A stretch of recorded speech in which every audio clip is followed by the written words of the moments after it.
I'm happy to welcome to our set Hope. Hope, whenever you're ready, please share your abortion story with us.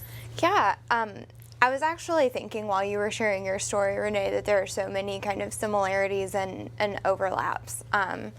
I grew up in a very kind of rural town in Middle Tennessee, was kind of a part of a very conservative family, grew up in the church, just very conservative, and was involved in a lot of abstinence-only sex ed programming in kind of middle and high school.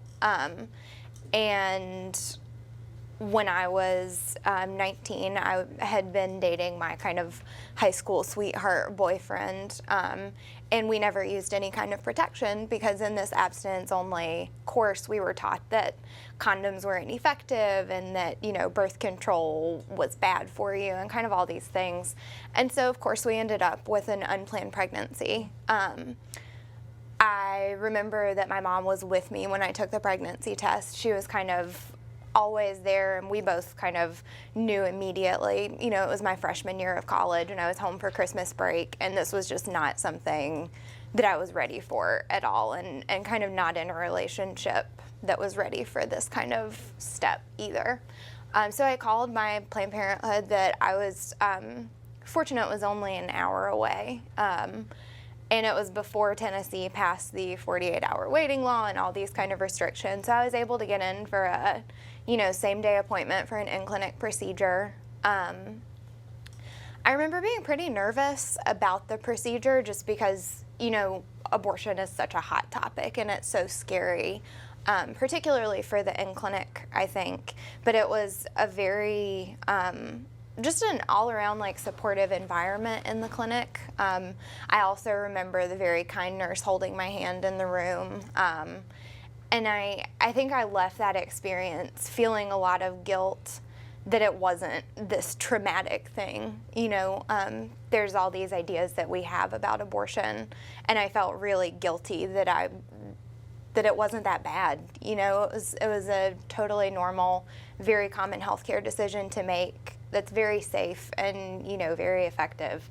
And I kind of continued to struggle with that kind of guilt for months after the procedure. I remember going back to college and meeting new people and kind of feeling the need to tell them that I had, had an abortion. Just completely socially inappropriate to do so, but I felt like maybe they wouldn't want to take the time to get to know me if they knew that I had made this decision. And so for me, all of the kind of negativity wrapped up in this experience was very much coming from the outside and coming from all of these stigmas and pressures. And so I didn't really talk about my experience in a public way until I graduated from college. I didn't really do a lot of abortion work at the time. But now that's kind of shifted a little bit.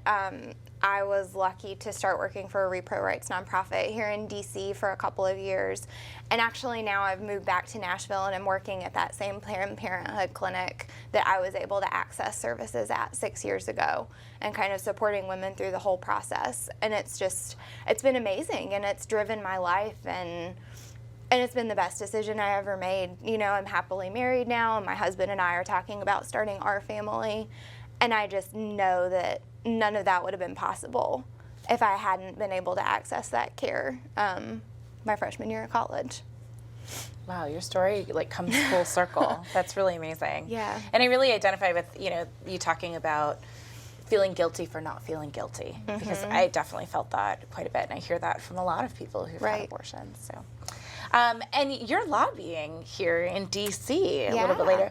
Tell us about that, and what do you want legislators to know about abortion access? Yeah, I think that one of the driving factors for me with this whole kind of activism and the importance of the kind of share your story movement is kind of based on my own personal experience of once I kind of went public about my experience, not a day would go by when I wouldn't get, a random message from someone that I had crossed paths with once or maybe knew a long time ago, and they were sharing their stories, and I think that for me, such a big part of being open about these kinds of things is that we really are silenced, and there is this huge network of support and love from all different areas and all different backgrounds and experiences. And I think that it's been really great for me to be able to tap into that by being open. And so I kind of view lobbying as just,